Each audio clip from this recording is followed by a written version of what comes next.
और अब एक खास बात, देश सहित पूरा विश्व नोवेल कोरोना वायरस रूपी महामारी से जूझ रहा है। कई शहरी क्षेत्रों में धारा 144 लगा दिया गया है। ऐसे में आरजे रमझाझर भी आपसे अपील करता है, बिना कारण घरों से ना निकलें, समय समय पर हाथ अपना साबुन से जरूर धोएं और बेवजह फैल रही अफवाहों से दूरी बनाए रखें। यकीन माने, भारत सरकार सहित शासन प्रशासन इस महामारी को जड़ से उखाड़ने में जल्द ही कामयाबी पालेगी।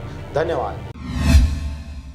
बलौदाबाजार जिले के सीमेंट कंपनी ने कोरोना से लड़ने दान किए जरूरत में आने वाले मेडिकल सामग्री। जिला कलेक्टर कार्तिकेय गोयल की अपील पर जिले के नागरिक, समाज सेवी संस्थाएं और उद्योग प्रबंधन आगे बढ़कर कोरोना वायरस की लड़ाई में प्रशासन की मदद कर रहे हैं। इसी क्रम में आज रावण स्थित अल्ट्राटेक सीमेंट कंपनी प्रबंधन ने स्वास्थ्य विभाग के मुख्य चिकित्सा एवं स्वास्थ्य अधिकारी को मेडिकल सामग्री सहयोग के रूप में दान किया, जिसमें surgeon gown 30 set, surgical hand gloves 500 जोड़ी, सर्जन कैप 100 नग और सुरक्षात्मक चश्मा 400 नग शामिल हैं। यह सभी सामग्री कंपनी ने CSR के तहत प्रदान किए हैं। जिला मुख्य चिकित्सा एवं स्वास्थ्य अधिकारी डॉक्टर KR सोनवानी ने बताया कि इन सामग्रियों का उपयोग जिले में 100 बिस्तर कोविड हॉस्पिटल के लिए उपयोग किया जाएगा।